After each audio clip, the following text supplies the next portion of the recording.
fidèles internautes, vous qui êtes nombreux à nous suivre, vous êtes branchés toujours à votre site, le site préféré, le site du peuple www.lokoleakongotv.com, ainsi que Liko TV.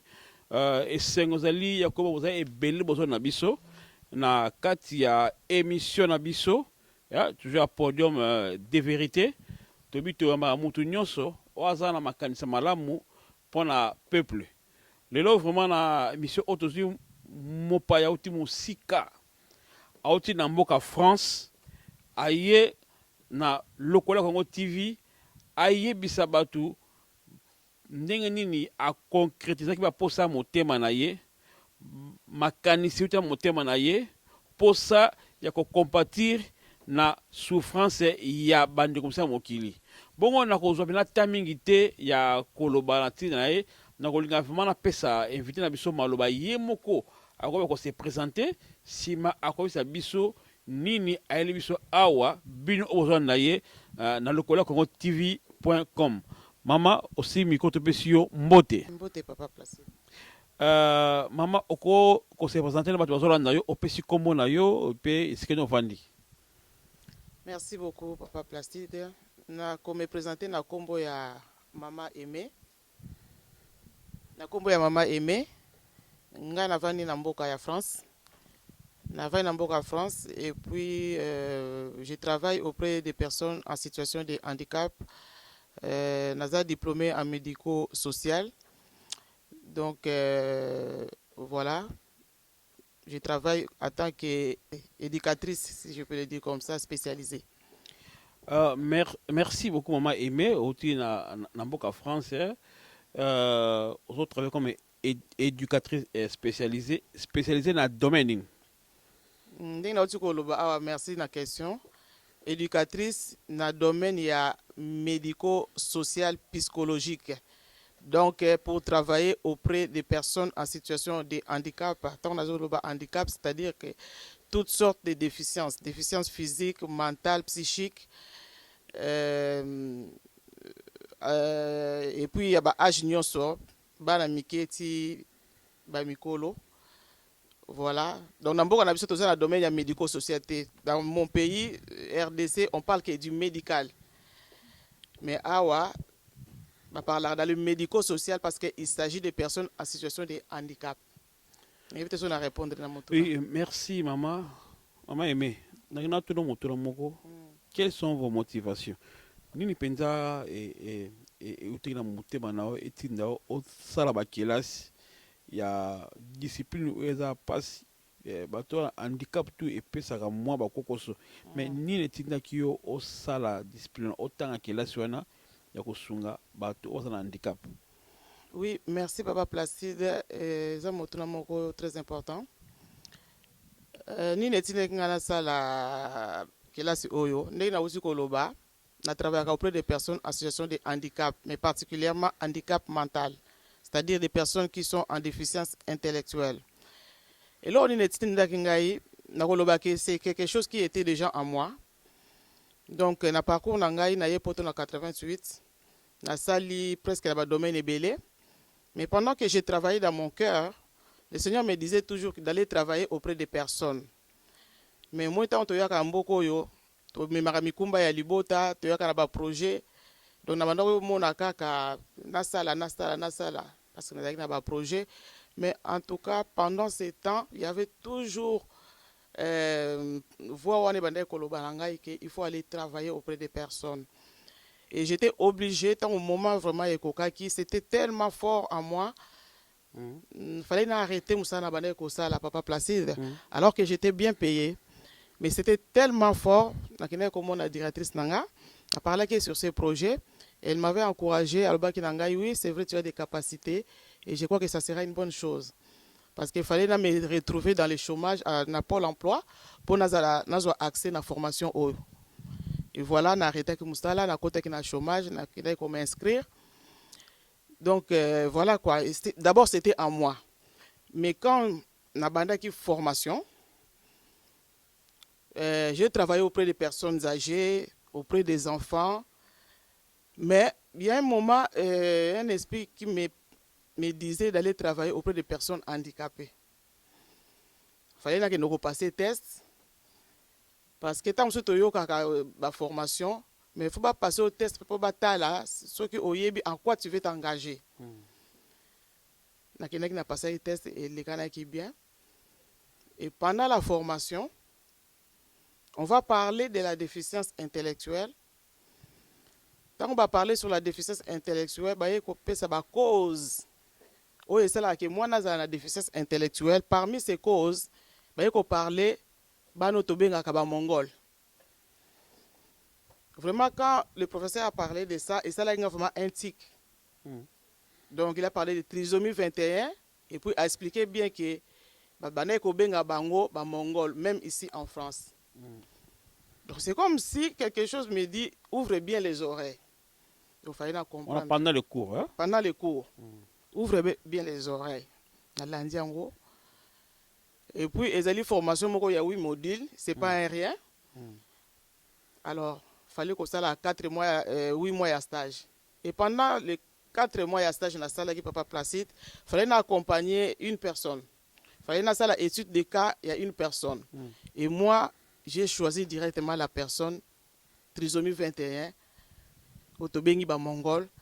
Na oui, mais bana wana mboka na biso tobenga bango bandoki, tobenga bango ba belima et tout. Moi, je veux aussi comprendre. Maman Aimé, pourquoi on risque ni le tindaki yo on ndima ko s'engager ko ça bana o déjà na mboka oyo uta benga bandoki mongol. Au moins qui ba qu'est-ce qu'on a tout on a qui ba mal compréhension type au s'engager na musalana. Oui, Papa Placide, merci pour mon tour. Vraiment, tant na m'engagé quand il était vraiment le moment, na me posé sur la question parce que j'ai senti que il a fallu na mona bana wana. J'ai compris que bana wana baza bana moko oyo na mboka na biso vraiment baza méconnu, baza délaissé, ignoré, marginalisé, ba monyo so biso nyoso toyebi. Donc n'ébité dans mon cœur na lobi non.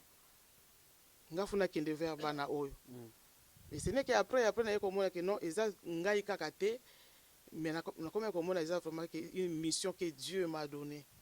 Amen. Parce que j'ai senti à moi une compassion. Et si je te dis que juste après diplôme nangai na kitaki sur le terrain parce que ça bouillonnait tellement en moi. Na bana ko me poser la question na vie mais ça demande un financement, un budget. Mais comment ça va pesa nga charge à bout. Papa Placide c'était plus fort nazola mukanango. À un moment j'ai dit non. Na ko me poser sur la question té. Na kitaki sur le terrain. Na kitaki une église mon Africa Taramingi. Après je parlais à cet homme de Dieu. Voilà dans cette formation mais je ne comprends pas. Je crois que Dieu m'a donné une mission dans ce pays. Dieu m'a donné une mission.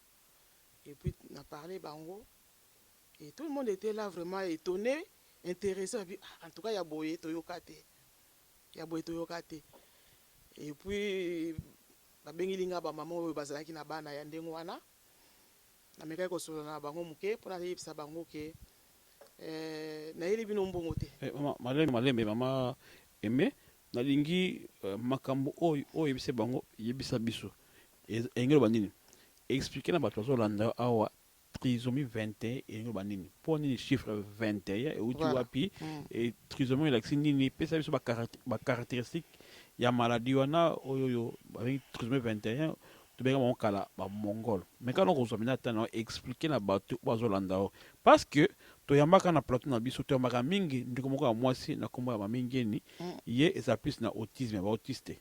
Mais quand on explique biso bon c'est tu vois la différence entre bakana mi balé. Beta le collège à trisomie 21. Merci vraiment na motuna. C'est vrai que trisomie 21 oyo na expliqué ki yango na mboko na fani na France na passé na ba interview. Na expliqué ki yango na mboko na nga RDC.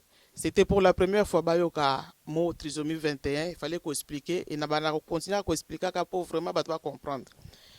Trisomie 21 lelo na ina mboka ya Hollande. Pona ko expliquer na ba parents oyo bazana bana peut-être oyo tobengi mongol ou peut-être parents oyo zana mwana wana te. Vraiment lelo na lingi ko yebisa yo que cela n'arrive pas qu'aux autres.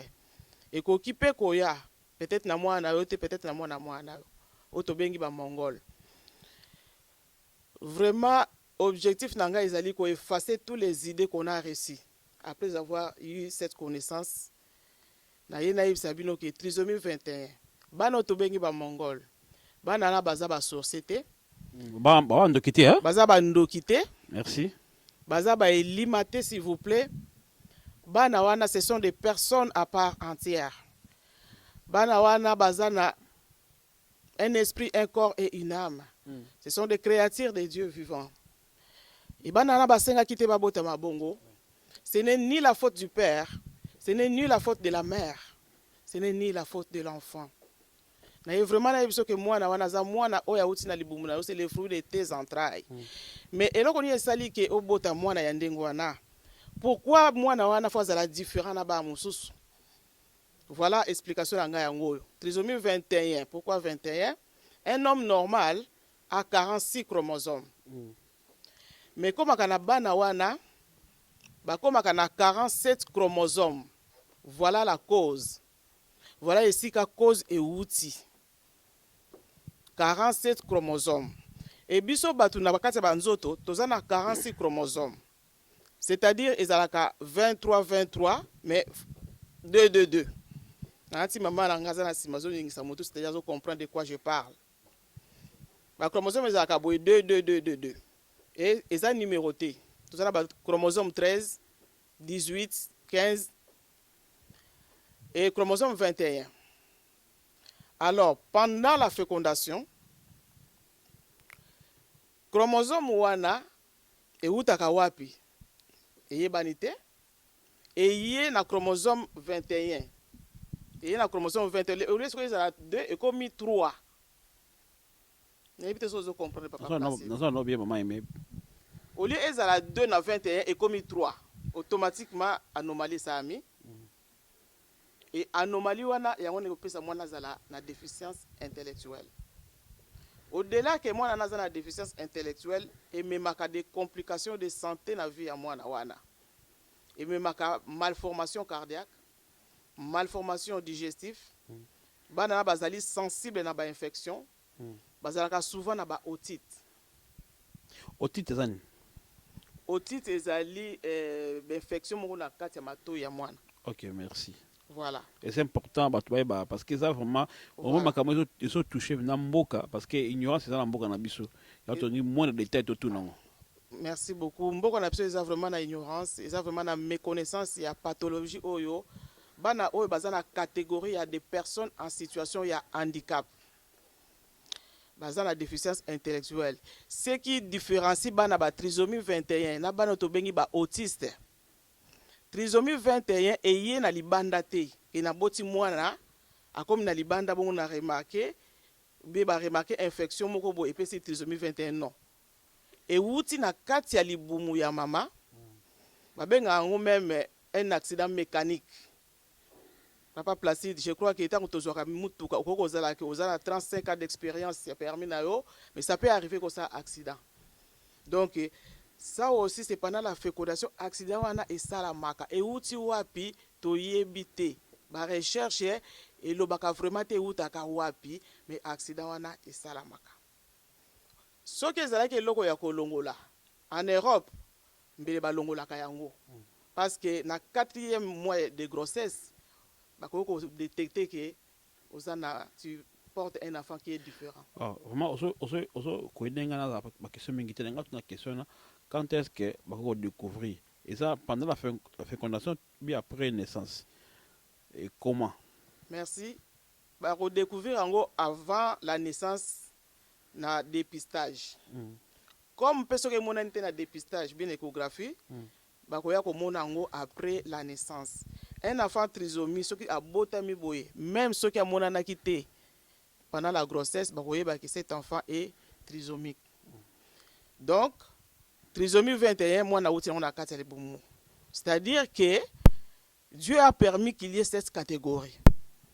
Parce que mon la zana ba capacité ni sobi mayele ni so o izalaki s'il fallait que longola chromosome on a de plus mon mbele a longola ka yango. Mais Dieu n'a pas permis que ba longola yango, c'est-à-dire qu'il faut pas exister. N'est-ce pas que Bible dit que notre Dieu il confond les sages. il est puissant. Amen. Voilà. Maintenant, un enfant autiste, Avant que tu autiste, dans notre question là, jusque-là, on a confirmé que cause nango et ben karaté. Cause il y a chromosome de plus. Le de cancer est comme à 47. Jusque-là, les scientifiques ne va découvrir cause nango. attends, toujours parler de la déficience, pour pas besoin de déficience intellectuelle. Déficience intellectuelle cause nango et ça chromosome on a de plus. Tu as ça on a dit bien. Voilà. Ni les là que chromosome de plus c'est ya. Et vanité. Et ça Qui de l'eau? accident, oui. Ok. Accident et ça la mina katel bom. Ok, merci. Voilà. Ça va. Et puis si moi na abimande ngwana. Siko, voilà, na facilité la question na ngoto na pas autiste. Mbala mingi tu es baraté na ba autiste na ba na trisomie 21. Différence ni cause là, c'est le plan bien morphologique ou bien c'est le plan mental, intellectuel.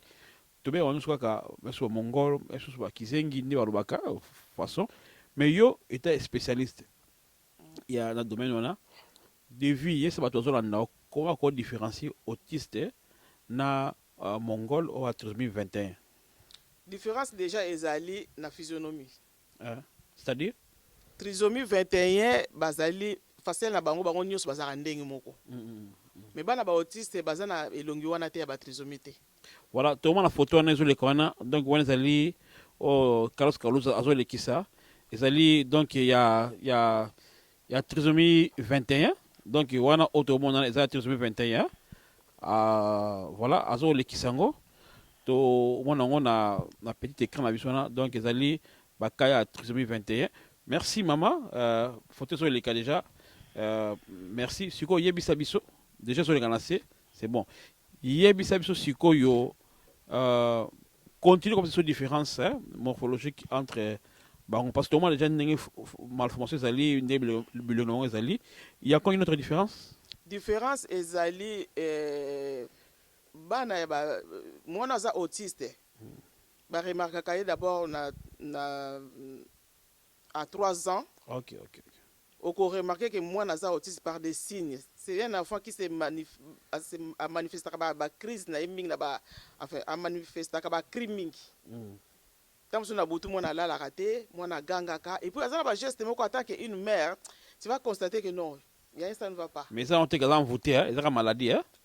Mais quand on explique, au moment où tu es à Makambu, ils ont voté parce que dans la mentalité africaine, il y a un peu de macaron dans le votement.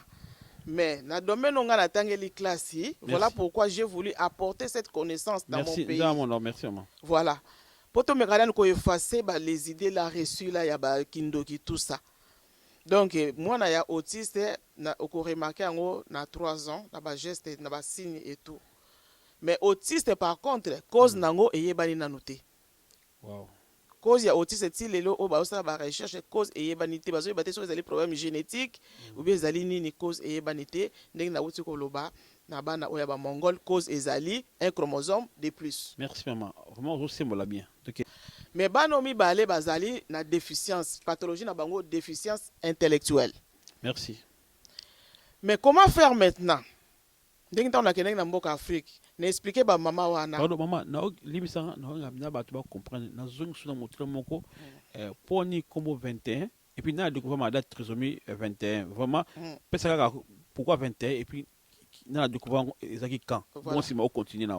En tout cas, merci beaucoup papa Ngai. Motuna wana est très important. C'est vrai que tu continues à expliquer pour vraiment pas comprendre.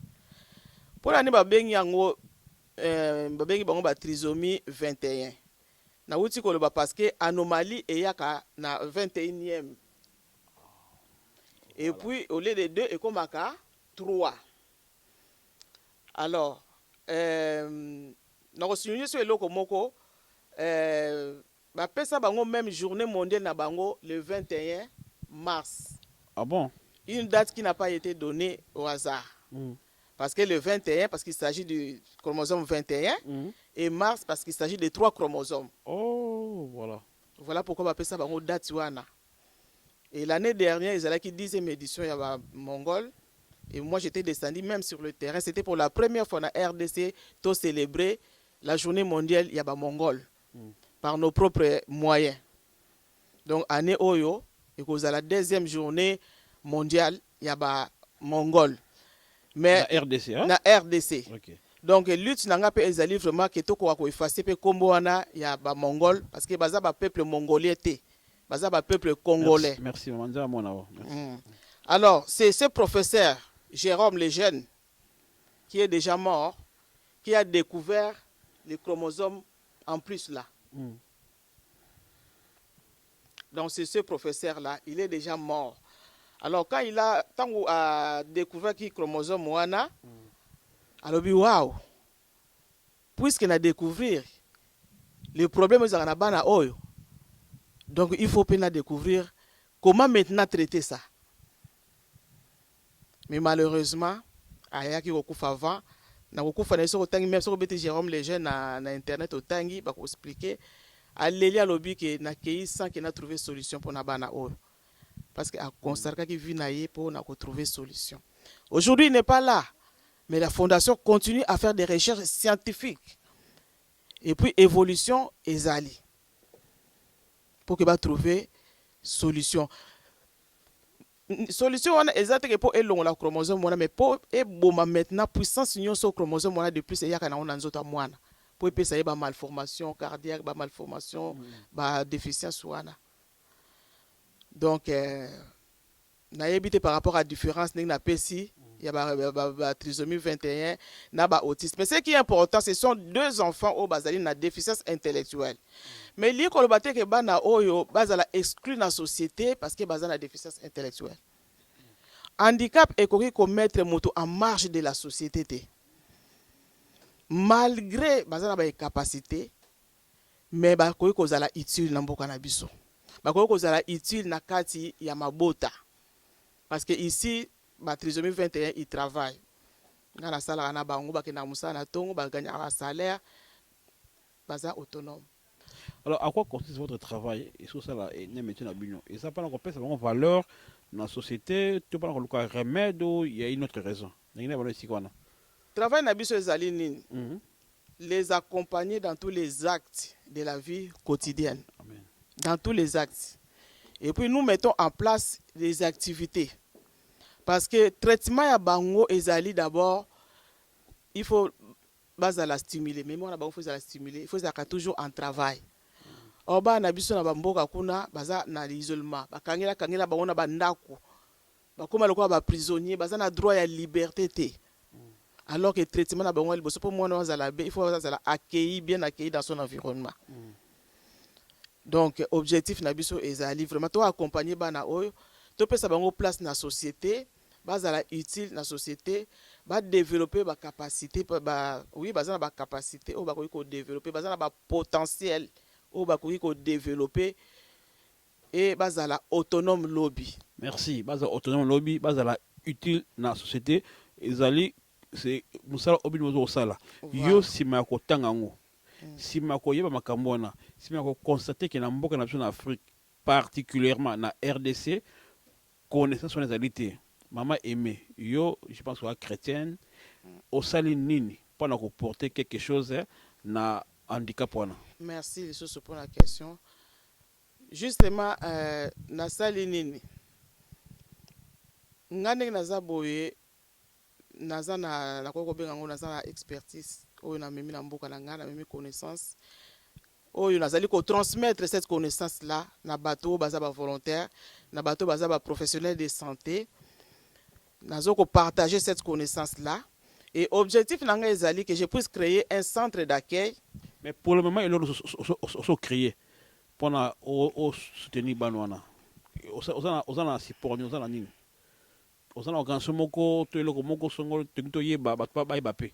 Mais oui, raison pour laquelle Nazali a créé une association, créé ONG, Oyo Azali a eu objectif ya ko accompagner bana otobengi ba mongol, to benga ki ba mongol, to accompagner bango na autonomisation. Et puis to défendre ba intérêt na bango na mboka, to défendre éducation parce que balobi tout enfant a droit à l'éducation. Et bana oyo aussi bazana droit à l'éducation. Et na mboka na biso il y a pas des écoles spécialisées pour na bana oyo batanga ati. Nazana bangwana bazana ba 26 ans, 27 ans à kota classe ata mkomote. Alors à la poto ba pesa valeur na société. Ba pesa valeur na société. Comment on est jeune. Kombo ya ONG nanga ezali Jean 5 espoir et compassion. Et abréviation obégon nini? Pourquoi Jean 5? Jean 5 ezali histoire ya Betsaïda na bandeko batanga la Bible. Pour nzamba alakisa ngai ke mboka na ngai eza lokola piscine ya Betsaïda. Amen. Où on a trouvé toutes sortes de personnes avec des différentes pathologies ou bien différents handicaps. Au bazaki la piscine ya Betsaïda pour causer la solution, causer la délivrance, causer la quelque chose de la part de Dieu. Et condition ezaki ka moko oya ko sauter la première tango ange asekwe mai aza guéri, aza sauvé, aza na bénédiction na ye. Et ça là qui est bazalaki na possibilité wana babanda ko sauter. Mais Bible ngai papa Placide, il y avait une personne qui était restée là seule. Cette personne là mutu moka pensa ki na yete que to pousser nano parce que peut-être abanda ko kokate. To tindika ye nano mutu moka mona ki ete. Mutu nyoso banda ko wela intérêt na ye moko. Même bato bazo leka pembeni ba ite ke boya na to aider mutu yo. Mutu mona ki ete. Il est resté seul, cette personne-là, dans cette piscine, dans la solitude, dans le désespoir. Peut-être que mais c'est Dieu, on a bien le Dieu de compassion. Lui qui voit là où les hommes ne voient pas, il a vu cet homme. Cet enfant est comme cet homme en RDC. Et Jésus est venu vers cet homme à Touni à l'Obi, mais tu n'as pas besoin d'être guéri. Ah ben oui, mais je n'ai personne. Bah non, ma parent na bango baloba mama toza na motote. Batika biso ka bebo na mboko. Toza na motote mama. Yo yeko pesa biso espoir mama okotika biso na nzela te. J'avais des larmes aux yeux mais na lobaki. Na makasi na mo pe na okokate parce que c'est lourd. Mais je sais que c'est Dieu là où il a pesé une mission où il a pesé une capacité à toucher ba konzamboka où ngana bino elongo to tombola miso likolo to bela nzambe wana. Amen. Bandeko kosambela ezaka kolobate mais il y a aussi les actes de la prière. Et là que tout moni maman oyo aza liboso na biso aza mon Christ chrétien a manifesté amour. Batu o bazanga ki ti dans société lokola autrement qui handicapé na piscine azwa kitina vraiment fondation na GESCO je pense Jean espoir compassion bato na ba perdre espoir te na vie muto ko perdre espoir te tant que Jésus azali aza chrétien azo accompagnant pasteur zo na ngai chrétien zo na ngai mon Christ muto zo la moyen to soutenir Maman o alinya kotelo moko na kati ya mboka na biso. Bala sima na mois d'avril bo na conférence eza entre Maman Bijou ya Belgique o soki bana bano baza ba to benga wa baba balobaka te ye azali mama emi azali pana ba Mongol 21 et puis ce tu vas bien que maman mingeni pour na autiste soko za ba kama on sali formation au sali fondation ko zo bakani on ba AS bazali pe ko kutana biso parce en avril et aux la émission to beng ba pasteur rebelle to beng ça ba chrétien o bazana ba moyen ba musicien ba tout to ka bango et te ba ndenge ni biso moko to ko soutenir bango naza touché non c'est émission avec beaucoup d'émotion et ngapela la compassion ya mon salana maman jusque là au salinini déjà pour le local na mboka na biso démarche nous o entreprendre ba bolanda o si papa na ngai pour la question na yo jusque là na salinini jusque là ba action auto salaka jusque là comme ezali eloko moko ezali méconnu na mboka totiaki ba action ya ko sala ba rencontre na ba parents pour déjà ko informer ba parents ko former ba parents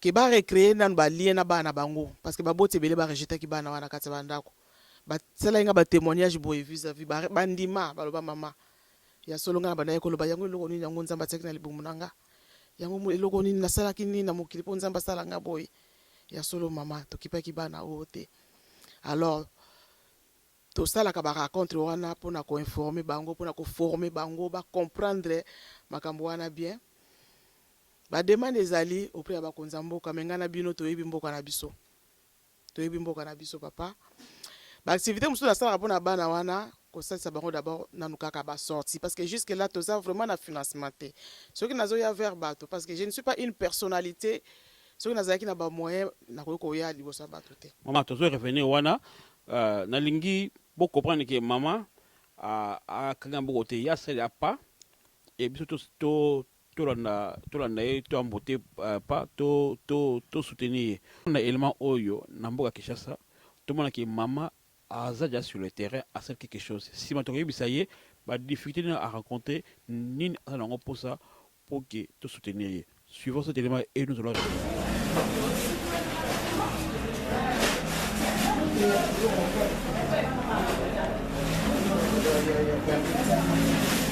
T'es pas maman? T'es pas maman?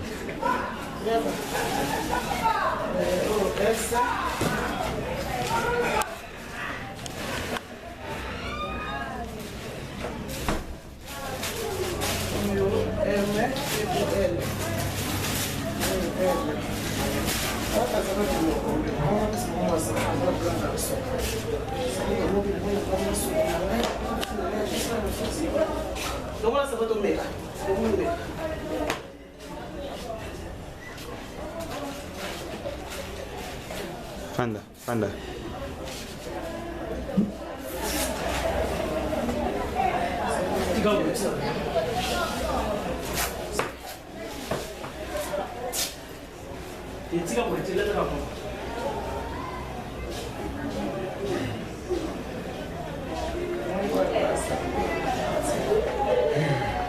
Na occasion à journée et à préparative de la journée internationale de 2021, Maman Ali Kopesa, moi Biloko Bandeko Kopesa qui appartient à Poto pour Kopesa Bana.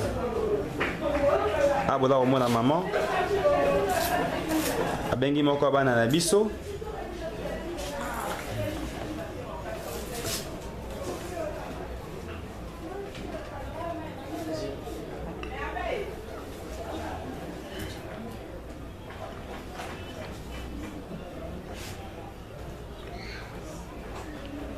Yan mi ona.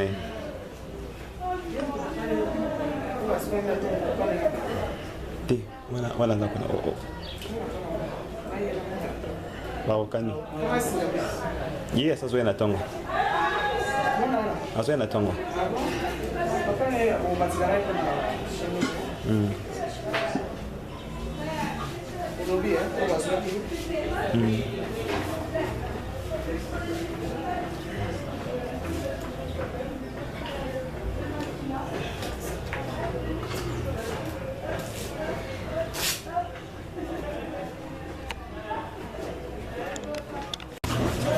Merci Maman Annie Moutou, apprécie.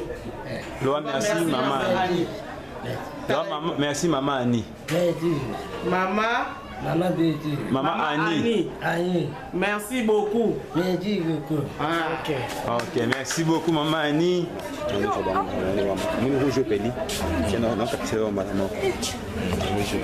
Avancez.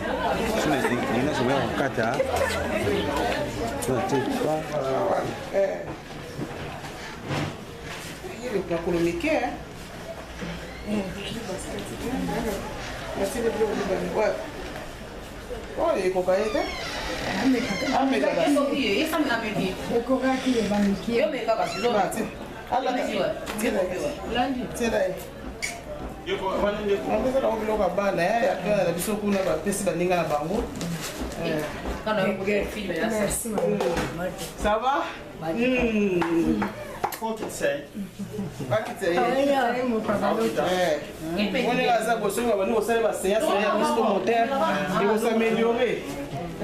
Yes, tu m'as oui. Non, mais tout l'accès pensa. Maman, dis donc.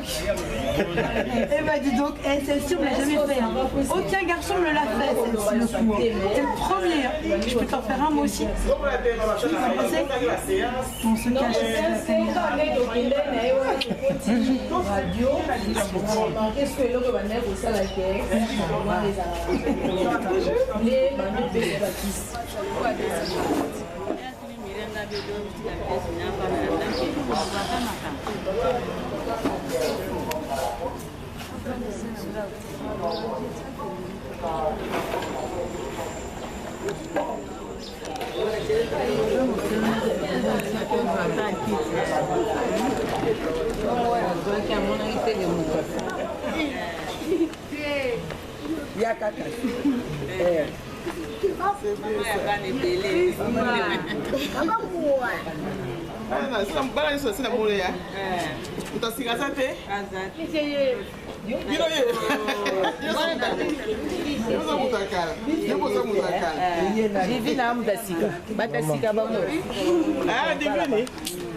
Ah, d'accord. On était là.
Depuis ce jour, cette journée est célébrée le 21 mars de chaque année pour sensibiliser le grand public, pour informer le grand public sur cette pathologie qui reste souvent isolée d'autres pathologies.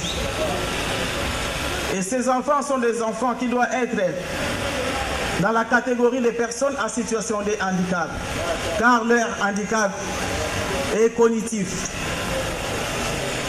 Le thème général de cette journée, pour cette année est intitulé Nouvel Horizon.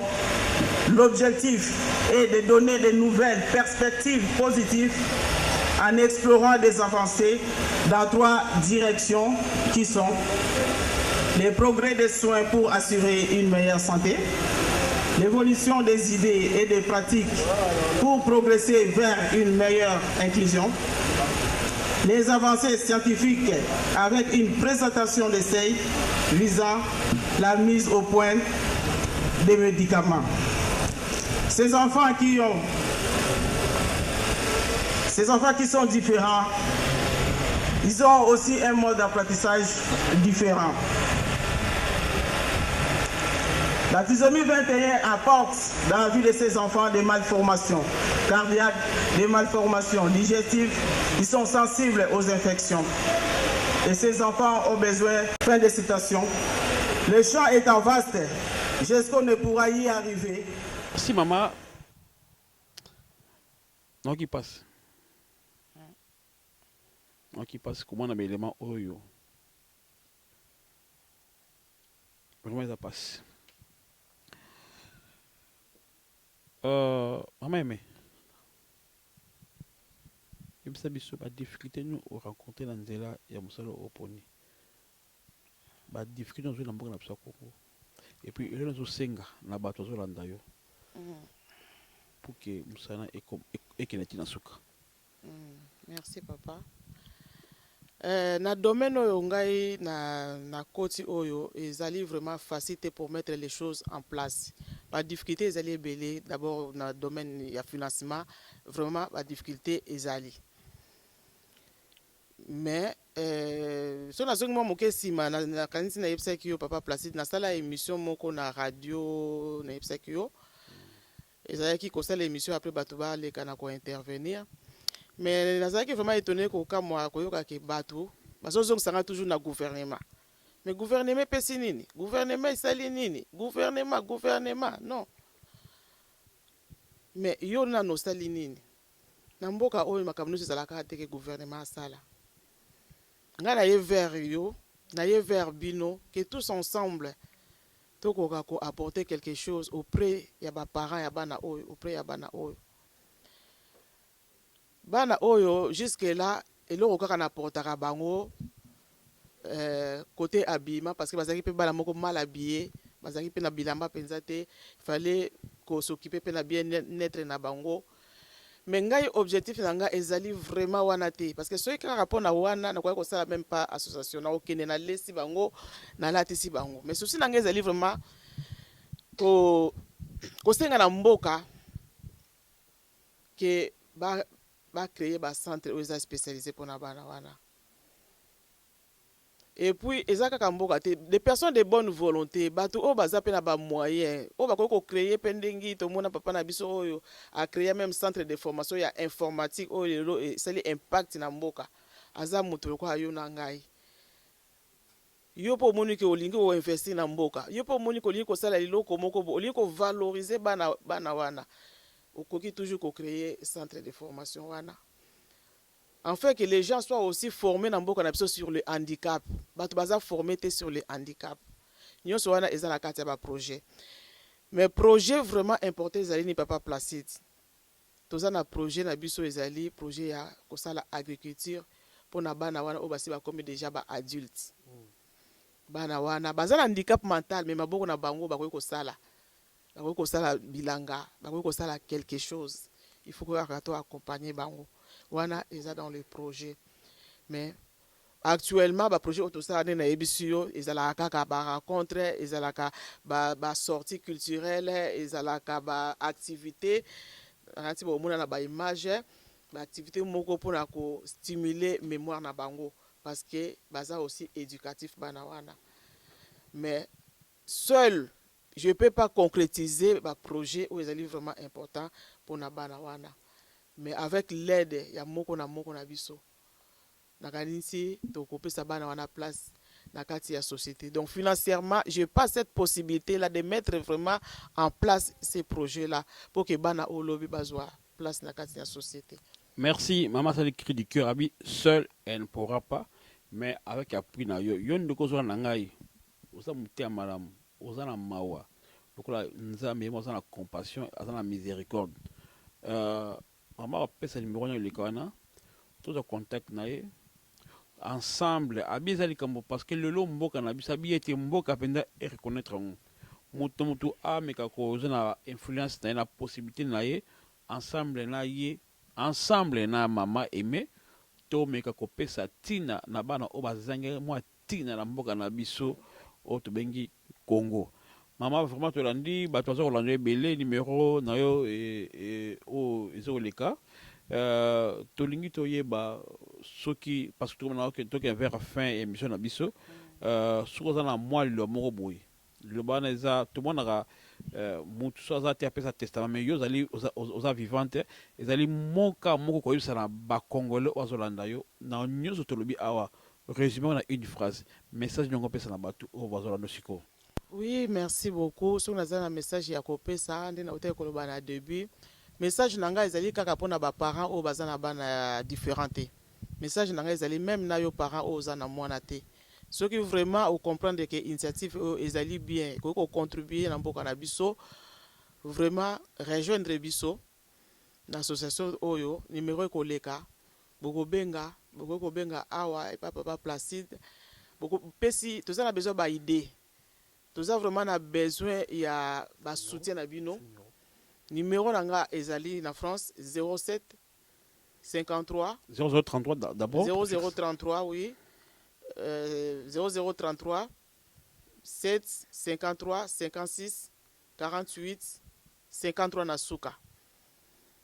Vraiment nous avons besoin d'idées, nous avons besoin vraiment de soutien.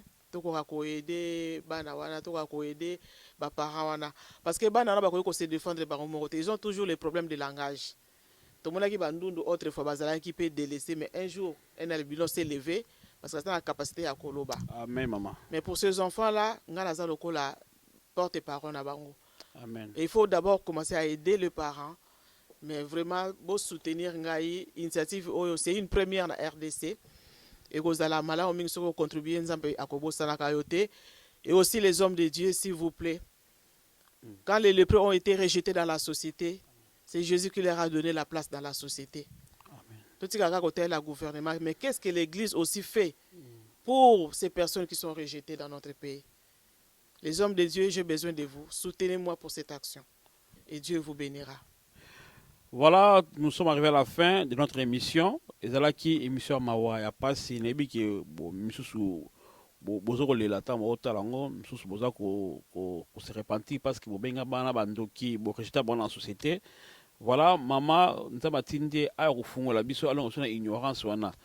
Donc il numéro le kiwana bandeko obo soutenaka. Maman Odette Mavung Lwemba mama yowana bo soutenir ye naibi na France maman Marignes obenga kama mingi o soutenir bandeko mingi o za problème arabe na France benga mama bo menga no kokuta na ye bo luka mo ko sunga ye na France ba te bele ba contacter yo mama Nicole Ngad o za passa za pambola peso bana triple mais mama oyo azana bana msusu bazana santé bien nzama pambola peso bana mapasa triple na Gila Roche auti France bino na France boloka ndeni to ko mega ko soutenir prophète Jocelyn et ça domaine ayo ozali pasteur mais on a domaine médical mama Julie Yana bo mega ko sunga mama ba conseil bota ndeni to lukile ba relation ezaka te yo pesa mbongo mais oko fungole ba porte moko à s'adresser à l'église corps du Christ